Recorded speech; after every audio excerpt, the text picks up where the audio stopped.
अस्सलाम वालेकुम स्टूडेंट्स। आज का लेक्चर 2D ट्रांसफॉर्मेशन, जो टॉपिक हम पढ़ रहे हैं पिछले कुछ लेक्चर्स में, जिसमें हमने कवर किया ट्रांसलेशन, रोटेशन और स्केलिंग। उसका प्रैक्टिकल इम्प्लीमेंटेशन चेक करते हैं हम कि उसकी प्रैक्टिकल इम्प्लीमेंटेशन कैसे है। और इसमें जस्ट मैं 2D ट्रांसफॉर्मेशन की प्रैक्टिकल इम्प्लीमेंटेशन को डिस्कस नहीं करना चाहता। मैं आप लोगों के प्रोग्रामिंग स्किल्स को डिस्कस करना चाहता हूँ। आपकी प्रोग्रामिंग स्किल्स जो हैं वो इंक्रीज हों, ये चेक करके प्रोग्राम बनाने के लिए क्या क्या टेक्निक यूज होती है। तो असल टारगेट हमारा प्रोग्रामिंग स्किल्स को पॉलिश करना है। तो ये प्रोग्राम हमारा काफ़ी लेंथी है और क्लासेस इसमें इन्वॉल्व हैं। That mean object oriented programming का कॉन्सेप्ट यूज किया गया है इस प्रोग्राम में। एक चीज़ इसमें थोड़ी सी यहाँ पर बैड कि प्रॉपर टैबिंग नहीं की गई, जिसको मैं ज़्यादा पसंद करता था। ये नीचे कुछ प्रोग्राम में टैबिंग की गई है, लेकिन ऊपर यहाँ पर कुछ टैबिंग आपको नज़र नहीं आएगी। तो वो स्पेस की कमी की वजह से एक स्क्रीन पर पूरा डिस्प्ले नहीं आ रहा था प्रॉपरली, तो इसलिए हमने टैबिंग को थोड़ा सा इग्नोर कर दिया था। पहले मैं प्रोग्राम रन करता हूँ, आप प्रोग्राम का आउटपुट चेक करें कुछ चीज़ों को।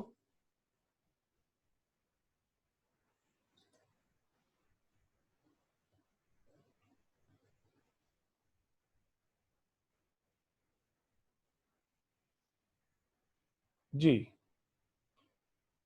इस प्रोग्राम रन में ये Y axis X axis grid दिखाया गया है।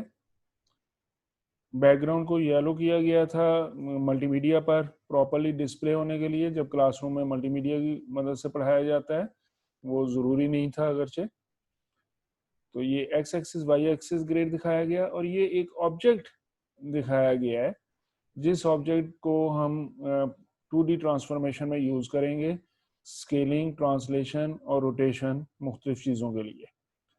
यहाँ नीचे कुछ मैसेजेस आ रहे हैं। ये human computer interaction, user interface develop करते वक्त ज़रूरी होता है कि यूज़र को पता हो कौन कौन सी की प्रेस करने से क्या इफेक्ट्स होंगे। तो उन इफेक्ट्स में प्लस साइन और माइनस साइन प्रेस करने से जूम इन और जूम आउट होगा, जो हमने स्केलिंग के लेक्चर में पढ़ा था। जूम इन का मतलब ऑब्जेक्ट एनलार्ज होना और जूम आउट का मतलब ऑब्जेक्ट का स्मॉल होना, श्रिंक होना। तो प्लस साइन से जूम इन होगा और माइनस साइन से जूम आउट होगा। इसी तरह यहाँ पर दिया गया है 8 प्रेस करने से ऑब्जेक्ट अपवर्ड मूव करेगा, 2 प्रेस करने से डाउनवर्ड मूव करेगा, 4 प्रेस करने से लेफ्ट और 6 प्रेस करने से राइट। ये वाले नंबर क्यों यूज किए गए, इसकी लॉजिक भी यहीं पर मैं आपको डिस्क्राइब कर देता हूँ कि वो कीबोर्ड जिनमें न्यूमेरिक कीपैड अलग से भी बना होता है, आपके लैपटॉप पर तो न्यूमेरिक कीपैड बहुत कम ऐसे लैपटॉप हैं जिनमें न्यूमेरिक कीपैड अलग से भी बना हो। तो वो कीबोर्ड्स जिनमें न्यूमेरिक कीपैड साइड पर अलग से बना होता है, उनको अगर आप गौर से देखें तो 8 के साथ कर्सर अप का साइन बना होगा और 2 के साथ कर्सर डाउन का साइन बना होगा, 4 के साथ लेफ्ट एरो साइन बना होगा, 6 के साथ राइट एरो साइन बना होगा। इसी तरह कुछ कीज के साथ page up, page down, home and ये भी लिखा होगा। उस न्यूमेरिक कीपैड का अगर नम लॉक हम ऑफ कर दें तो वो बजाय न्यूमेरिक कीपैड के तौर पर काम करने के वो cursor keys up down left right page up page down के तौर पर काम कर रहा होता है। तो उन्हीं कीज पर जो साइन थे कि 8 पर कर्सर अप है तो 8 को यूज कर लिया गया हमारे यहाँ पर ऑब्जेक्ट को अप मूव करने के लिए, और 2 को यूज कर लिया गया ऑब्जेक्ट को डाउनवर्ड यूज करने के लिए। आप कोई और वैल्यूज भी यूज कर सकते हैं। डिवाइड साइन प्रेस करेंगे तो ऑब्जेक्ट जो है वो क्लॉकवाइज रोटेट करेगा। Asterisk sign, multiplication sign press करेंगे तो ऑब्जेक्ट जो है वो एंटी क्लॉकवाइज रोटेट करेगा। इसके अलावा एक शेयरिंग का कॉन्सेप्ट भी है। ऑब्जेक्ट शेयरिंग के लिए कुछ कीज बताई गई हैं, तो चूंकि अभी हमने शेयरिंग पढ़ी नहीं थी, मैं अभी उसको ज़्यादा डिस्कस यहाँ पर नहीं कर रहा, तो वो थ्योरेटिकल लेक्चर में हम पढ़ेंगे। यहाँ आपको डिस्प्ले करके तो दिखाऊंगा शेयरिंग किस तरह की होती है, ताकि जब थ्योरेटिकल लेक्चर हम स्टडी कर रहे हो तो वो कॉन्सेप्ट आपका ज़्यादा क्लियर बन सके। एक मैसेज को कलर चेंज करके दिया गया, एग्जिट। इस प्रोग्राम को एग्जिट करने के लिए या तो आप एस्केप की प्रेस कर लें, कीबोर्ड पर लेफ्ट मोस्ट साइड पर, अपर लेफ्ट साइड पर जो की होती है आपकी एस्केप की, वो प्रेस कर लें तो प्रोग्राम से एग्जिट हो जाएंगे, या एक्स प्रेस कर लें तो आप प्रोग्राम से एग्जिट हो सकते हैं। ये तो यूजर इंटरफेस के मतलब था। अब इसको ट्रांसलेशन को परफॉर्म करके देखते हैं। हमने यहाँ पर मैसेज में पढ़ा कि 8 प्रेस करने से ऑब्जेक्ट जो है वो अपवर्ड मूव करेगा, तो मैं अपने कीबोर्ड से 8 प्रेस करता हूँ, ऑब्जेक्ट अपवर्ड मूव कर रहा है। 4 प्रेस करने से लेफ्ट साइड की तरफ मूव करेगा, 4 प्रेस कर रहा हूँ, ऑब्जेक्ट लेफ्ट साइड की तरफ मूव कर रहा है, और मैं उसको मूव करके एग्जैक्टली जो लोकेशन हमने एक्स एक्सिस में एज ए ओरिजिन शो की है, ये मैथमेटिकली कैलकुलेशन की मदद से हम यहाँ पर ओरिजिन शो कर रहे हैं। वरना टर्बो सी में हमारे पास ओरिजिन यहाँ पर नहीं होता, हमारे पास यहाँ पर एक्स और वाई की वैल्यू 0 होती है, और राइट साइड पर एक्स इंक्रीज कर रहा होता है डाउनवर्ड, वाई इंक्रीज कर रहा होता है। माइनस एक्स और माइनस वाई का कॉन्सेप्ट हमारे पास टर्बो सी में अवेलेबल नहीं है। लेकिन हम मैथमेटिकली यहाँ पर शो कर लिया हमने कुछ कैलकुलेशन करके कि ये हमारा ओरिजिन है, लेफ्ट साइड पर माइनस एक्स है, डाउनवर्ड माइनस वाई है, एंड सो ऑन। अभी हमने 2D ट्रांसफॉर्मेशन में से ट्रांसलेशन को देखा, हमने ऑब्जेक्ट को अप और लेफ्ट मूव करके देखा। इसी तरह 6 प्रेस करने से राइट मूव हो सकता है, और 2 प्रेस करने से ऑब्जेक्ट जो है वो डाउनवर्ड मूव हो सकता है। स्केलिंग, जूम इन के लिए प्लस साइन, तो मैं कीबोर्ड से प्लस साइन को प्रेस करता हूं, ऑब्जेक्ट आपका जूम हो रहा है, जूम इन। माइनस प्रेस करता हूं, जूम आउट हो रहा है, स्मॉल साइज हो रहा है उसका। और रोटेशन भी हम परफॉर्म करके देखते हैं। ऑब्जेक्ट की मैं थोड़ी सी प्लेसमेंट चेंज करता हूं, इसको राइट साइड पर मूव करने के लिए 6 प्रेस किया, और कुछ और आप करने के लिए अगेन 8 प्रेस किया। यहाँ ऑब्जेक्ट है, यहाँ से इस ऑब्जेक्ट को रोटेट करते हैं। रोटेशन के लिए एंटी क्लॉकवाइज में पॉजिटिव एंगल होता है हमारे पास। एंटी क्लॉकवाइज रोटेट करने के लिए एस्टेरिक साइन प्रेस करना था, एस्टेरिक साइन प्रेस करता हूं। एक स्पेसिफिक एंगल, अभी कितना एंगल है वो प्रोग्राम में बाद में डिस्कस करते हैं। स्पेसिफिक एंगल पर ये रोटेट हो रहा है। जितनी मरतबा मैं प्लस साइन को, सॉरी एस्टेरिक साइन को प्रेस करता जा रहा हूँ, ये एंटी क्लॉकवाइज रोटेट हो रहा है। लेकिन एक चीज आप नोट कर रहे होंगे कि उसकी शेप थोड़ी सी डिस्टोर्ट हो गई है, चेंज हो गई है। वो इसलिए कि एग्जैक्ट प्रिसाइज वैल्यू नहीं हमारे पास आ रही। पॉइंट्स में जो वैल्यू हमारे पास बन रही है वो इतनी डिफरेंट बन रही है हर मरतबा के, जो स्टोरेज कैपेसिटी है वो पूरी वैल्यू स्टोर नहीं कर रहा और सिर्फ इंटीजर को यूज कर रहा है। तो उस वजह से शक्ल जो है ऑब्जेक्ट की वो थोड़ी सी हमारी चेंज हो गई।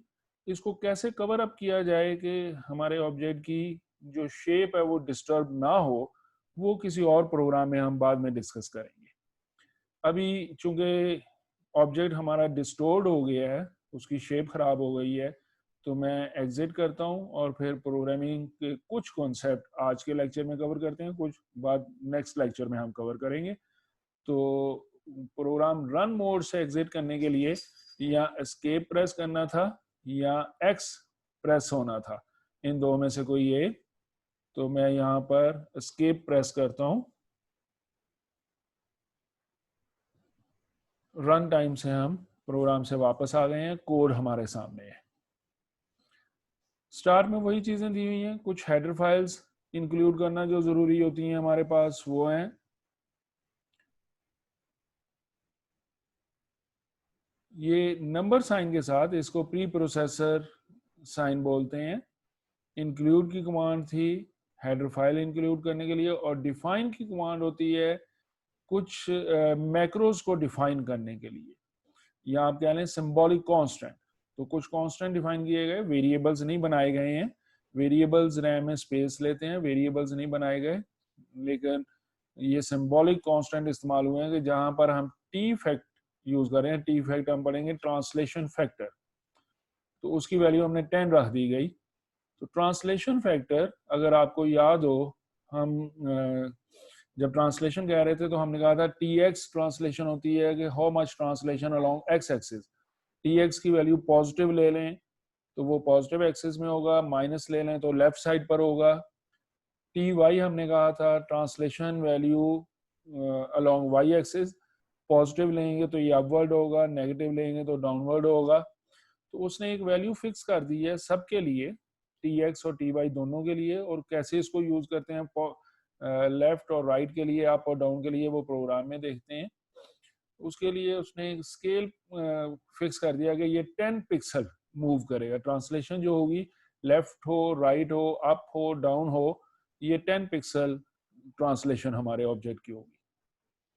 फिर स्केलिंग फैक्टर डिफाइन किया गया है कि ऑब्जेक्ट की स्केलिंग जो होनी है। हमने थ्योरेटिकल लेक्चर में स्केलिंग की वैल्यूज के लिए यूज किया था S X scaling along X axis और S Y scaling along Y axis. और मैंने ये कहा था कि अगर एनलार्ज करना है तो एक न्यूमेरिकल वैल्यू होगी डायरेक्ट, और अगर श्रिंक करना है, जूम आउट करना है, तो उसको बटे की शक्ल में लिख देंगे, डिवाइड की शक्ल में लिख देंगे। मसलन अगर मैं कहता हूँ कि ऑब्जेक्ट 50 टाइम्स एनलार्ज हो जाए, डबल हो जाए साइज उसका, तो वो मल्टीप्लाई बाय 2 होगा।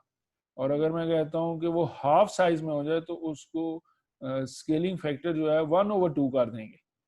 तो इसने वो एक स्केलिंग फैक्टर डिफाइन कर दिया एस एक्स और एस वाई दोनों के लिए 1.5। 1.5 से मतलब हो गया वही कि डबल, अगर 1 है तो वो सेम वही वैल्यू रहेगी, तो 2 हो जाता तो डबल होनी थी, तो 1.2 की 1.5 जब वैल्यू दी है तो इसको हम कहेंगे 150% वो उसकी चेंज आ जाए, 1.5 स्केलिंग वैल्यू दे दी गई।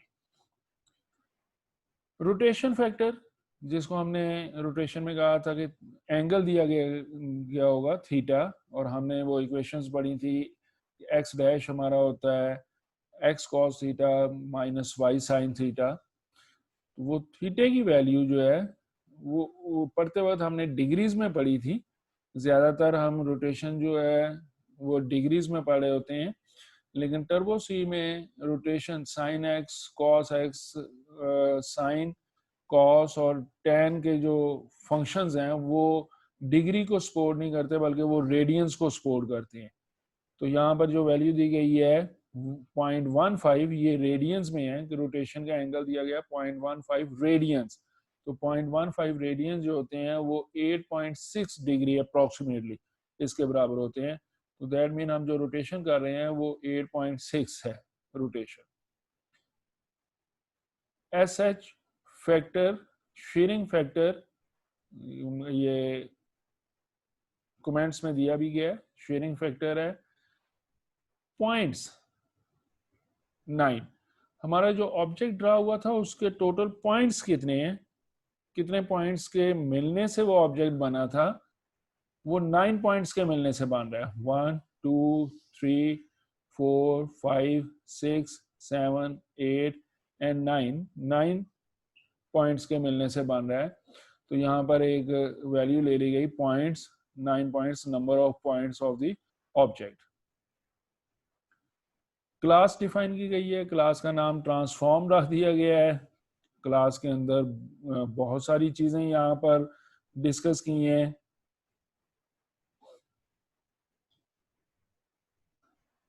उन सब को एक ही मरतबा डिस्कस करने की बजाय मैं मेन फंक्शन पे अभी जंप कर रहा हूँ।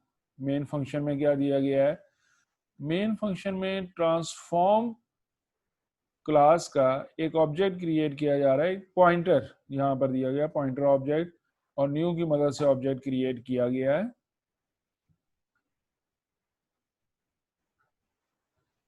जब किसी क्लास का ऑब्जेक्ट क्रिएट किया जाता है तो ऑटोमेटिकली उस क्लास का कंस्ट्रक्टर एक्टिव होता है, कंस्ट्रक्टर फंक्शन जो है वो काम करता है। इसका मतलब कि पहला फंक्शन जो इस क्लास में से एक्टिवेट हुआ, जिसने काम किया, वो कंस्ट्रक्टर फंक्शन होगा, और दूसरा फंक्शन जो हम कॉल कर रहे हैं इस ऑब्जेक्ट के बन जाने के बाद, वो हम कॉल कर रहे हैं रन फंक्शन। मेन में तो सिर्फ ये दो कोडिंग दी गई है। ऑब्जेक्ट क्रिएट किया तो कंस्ट्रक्टर फंक्शन आपका रन हुआ। कंस्ट्रक्टर फंक्शन रन हो जाने के बाद नेक्स्ट स्टेटमेंट जब हमारी एग्जीक्यूट हुई तो हमने कहा कि उस ऑब्जेक्ट में से फंक्शन रन किया जाए, रन फंक्शन।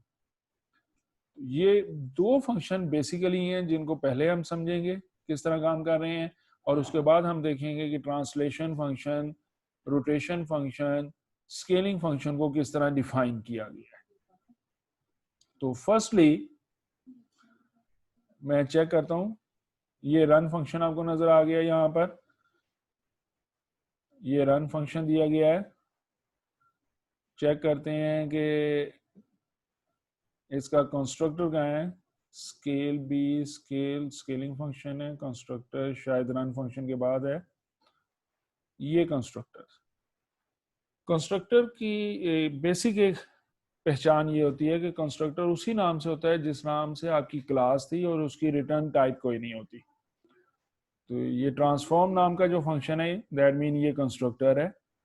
कंस्ट्रक्टर में ग्राफिक मॉड को इनिशियलाइज किया गया है, जो हमने क्लासरूम में पढ़ा हुआ था, बाद में दूसरे लेक्चर में भी एक में पढ़ा कि किस तरह हम इसको एक्टिवेट करते हैं ग्राफिक मॉड को। कंस्ट्रक्टर में से एक स्क्रीन फंक्शन भी कॉल हुआ है। स्क्रीन फंक्शन स्क्रीन पे कुछ चीजें ड्रा करने के लिए होगा। इसके अलावा ये कैलकुलेट कर रहा है mid X mid Y value को, गेट मैक्सिमम एक्स, हमारे पास मैक्सिमम एक्स की कितनी वैल्यू है डिवाइडेड बाय 2, तो ये मिड आ गया उसका। गेट मैक्सिमम वाई, हमारे पास मैक्सिमम वाई कौन सा पिक्सल है डिवाइडेड बाय 2, तो वो मिड ऑफ वाई एक्सिस बन जाएगा हमारे पास। कलर हमने कहा रेड हो हमारे पास, और यहाँ पर ये एक एरे में से कुछ वैल्यूज यूज की जा रही है। एरे का नाम ए, इंडेक्स 0 पर x की वैल्यू, इंडेक्स 0 पर y की वैल्यू, इंडेक्स 1 पर x की वैल्यू, इंडेक्स पर y की वैल्यू। तो ये कौन सी, ये जो ऑब्जेक्ट ड्रा हो रहा है हमारा, उसके लिए कुछ इनिशियल वैल्यूज दी गई। इनिशियली कुछ वैल्यूज देने से ऑब्जेक्ट हमारा एक स्पेसिफिक लोकेशन पर स्क्रीन के फोर्थ क्वाड्रेंट में आपको ऑब्जेक्ट डिस्प्ले होता हुआ नजर आया था। अभी इसके एरे के मतलब कैसे ये वैल्यूज हैं मजीद मैं डिस्क्राइब करता हूँ। कंस्ट्रक्टर हमारा इतना ही है। कंस्ट्रक्टर ने क्या काम किया, ग्राफिक मॉड को इनिशियलाइज किया है, स्क्रीन ड्रा की है, और ऑब्जेक्ट में कुछ वैल्यूज दी हैं। एरे में कुछ वैल्यूज दी हैं जिसकी मदद से वो ऑब्जेक्ट हमारा एक शेप जो डिस्प्ले हो रही थी वो डिस्प्ले हो। प्रोग्राम के स्टार्ट, अभी स्क्रीन फंक्शन भी देखना रहता है, रन फंक्शन भी देखना रहता है, लेकिन प्रोग्राम के स्टार्ट में कुछ डेफिनेशंस को देखते हैं। ट्रांसलेशन फैक्टर वगैरह डिफाइन हुए थे, यहाँ पर एक स्ट्रक्चर डिफाइन किया उसने। इस पॉइंट पर स्ट्रक्ट, अगर आप डाटा स्ट्रक्चर पढ़ चुके हुए हैं तो आपने क्लासेस से पहले स्ट्रक्चर भी पढ़े होंगे। स्ट्रक्ट का नाम, स्ट्रक्चर का नाम पॉइंट रखा गया, और उसमें दो वेरिएबल डिफाइन कर दिए गए एक्स वाई। चूंकि जब हम एक पॉइंट स्क्रीन पर डिस्कस करते हैं, हम कहते हैं एक पिक्सल है, तो हम कहते हैं उस पिक्सल की एक्स की क्या वैल्यू और वाई की क्या वैल्यू है। तो एक स्ट्रक्चर डिफाइन कर दिया गया जिसके दो वेरिएबल हो गए, और उसका नाम ही पॉइंट रख दिया गया। पॉइंट से मतलब होगा कि दो वैल्यूज होंगी, एक्स कोऑर्डिनेट की वैल्यू भी और वाई कोऑर्डिनेट की वैल्यू भी। और ये फ्लोट डाटा टाइप हमने इसलिए ली कि जो कैलकुलेशंस में, जैसे वो लाइन ड्रा के प्रोग्राम में, डीडीए प्रोग्राम में आपकी फ्लोटिंग वैल्यू नहीं थी तो आपका रिजल्ट सही नहीं आ रहा था। इसी तरह यहाँ पर अगर ये फ्लोट वैल्यू ना होगी तो जो प्रिसाइज वैल्यूज होती हैं, रोटेशन के बाद जो नई वैल्यूज बन रही हैं या स्केलिंग के बाद, वो काफ़ी डिस्टर्ब हो जाएंगी, वो सिर्फ इंटीजर्स में होंगी, वो डिस्टर्ब हो जाएंगी। तो उन वैल्यूज के लिए ज़रूरी था कि इसको फ्लोट डाटा टाइप ले। एक स्ट्रक्चर डिफाइन किया पॉइंट, उसमें दो वैल्यूज हुआ करेंगी एक्स वाई। पॉइंट जो स्ट्रक्चर है, इस स्ट्रक्चर की टाइप की एक एरे डिफाइन की गई। हम नॉर्मली एरे डेफिनेशन में कैसे कहते हैं, मैं कमेंट्स में एक एग्जांपल आपको देता हूं। हम कहते हैं इंटीजर, फर्ज करें एरे का नाम रखा गया मार्क्स, और स्क्वायर ब्रैकेट में अगर मैं यहाँ पर लिखता हूँ 10, तो ये आपको याद होगा, इससे हम ये मतलब लेते थे कि मार्क्स नाम की एक एरे डिफाइन करें जो इंटीजर डाटा टाइप की होगी, उसके तमाम एलिमेंट्स इंटीजर होंगे और टोटल एलिमेंट्स उसके 10 होंगे, जिनकी इंडेक्सिंग जो है वो 0 से 9 तक की होगी। यहां पर हमने कहा पॉइंट डाटा टाइप, ये वाली डाटा टाइप जो स्ट्रक्चर अभी हमने डिफाइन किया, बजाय इंट के पॉइंट डाटा टाइप की एरे होगी, एरे का नाम ए रख दिया गया, और कितने एलिमेंट्स हों वो हमने यहाँ पर पॉइंट्स लिख दिया।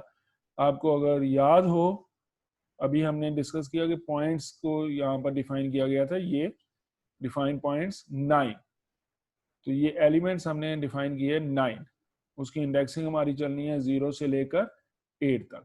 ये एरे डिफाइन की है हमने। हर एरे जो है मार्क्स एरे जैसे थी, उसकी डाटा टाइप इंटीजर थी, तो उसका हर एलिमेंट इंटीजर टाइप का था। तो यहाँ पर इस एरे का हर एलिमेंट जो है वो एक स्ट्रक्चर होगा, पॉइंट स्ट्रक्चर, और उसके अंदर दो चीजें होंगी, एक्स भी होगा वाई भी होगा। यही वजह है कि जब हम वैल्यूज असाइन कर रहे थे, ये देखें इंडेक्स नंबर 0 पर dot X dot Y, index number Y पर 1 पर dot X dot Y, index number 2 पर डॉट एक्स डॉट वाई, और अप टू इंडेक्स नंबर 8, 0 से लेकर 8 तक टोटल 9 पॉइंट्स हो गए, एरे के 9 एलिमेंट्स हो गए। हर एलिमेंट के अंदर दो मजीद चीजें हैं, X Y X Y X Y. तो 9 पॉइंट्स हमने डिफाइन किए, हर पॉइंट का एक्स और वाई डिफाइन हुआ है। दूसरा काम जो ट्रांसफॉर्म में हुआ था, कंस्ट्रक्टर में हुआ था, वो था स्क्रीन फंक्शन कॉल हुआ है। तो स्क्रीन फंक्शन ये गिवन है, screen function set colour green में लिखा जाए या कुछ लाइंस वगैरह ड्रा हो, सेट बैकग्राउंड कलर येलो में हो। ये एक नया फंक्शन आपके लिए मजीद आया, out text X Y. Generally आप आउटपुट करते थे सी आउट। सी आउट होता है जहां पर लास्ट टाइम में आपका कर्सर मौजूद था, वो उस जगह पर डिस्प्ले देगा। अगर आप स्क्रीन के किसी स्पेसिफिक पोर्शन पर आप अपनी मर्जी से जाते हैं कि फलां लोकेशन पर डाटा डिस्प्ले हो, तो आप ग्राफिक मोड इनिशियलाइज करने के बाद, विदाउट ग्राफिक मोड नहीं ऐसा कर सकते हम, ग्राफिक मोड इनिशियलाइज करने के बाद हम ये फंक्शन यूज कर सकते हैं, out text X Y. X Y की पोजीशन ये है x10 y450, और वहां पर टेक्स्ट के आउटपुट करो, प्रेस प्लस और माइनस फॉर जूम इन और जूम आउट। टेक्स्ट जो है वो हमारी डबल कोटेशन साइन। तो आपको याद होगा ये टेक्स्ट स्क्रीन प्रोग्राम के रन होते हुए स्क्रीन में स्पेसिफिक लोकेशन पर डिस्प्ले हो रही थी, तो वो आउट टेक्स्ट एक्स वाई की मदद से। और जो हमारा एक मैसेज था प्रेस एक्स और एस्केप टू एग्जिट, वो रेड कलर में था। सेट कलर रेड किया और फिर उसको मैसेज को डिस्प्ले किया, सेट कलर अगेन ब्लू कर दिया गया। लाइंस डिस्प्ले की गई हैं, कहाँ से लेकर कहाँ तक हमारे पास वो लाइंस डिस्प्ले हों। और टोटल लाइंस जो हमारे प्रोग्राम में डिस्प्ले थी वो 3 थी। एक हॉरिजॉन्टल लाइन डिस्प्ले हुई थी, एक वर्टिकल लाइन डिस्प्ले। ये ऊपर वर्टिकल लाइन है जिसमें वाई चेंज हो रहा है, यहाँ मैं कमेंट्स में साल लिख देता हूँ, वर्टिकल लाइन। और ये वाली हमारी जो थी, ये हमारी हॉरिजॉन्टल लाइन डिस्प्ले हुई थी। और ये मैसेजेस से ऊपर एक लाइन डिस्प्ले हुई थी, वो भी हॉरिजॉन्टल ही थी। तो ये लास्ट लाइन इसको मैं कह देता हूँ जो मैसेजेस से ऊपर डिस्प्ले हुई थी। ये कॉन्सेप्ट आपका स्क्रीन का हो गया। अभी रन फंक्शन क्या काम कर रहा है और बाकी क्या कर रहे हैं वो हम नेक्स्ट लेक्चर में कवर अप करेंगे। आप थोड़ा सा इसको एम्फसाइज करें, स्टडी करके देखें ताकि ये कॉन्सेप्ट आपके हो जाएं और फिर आपको नेक्स्ट कॉन्सेप्ट पढ़ते वक्त कोई कंफ्यूजन ना हो।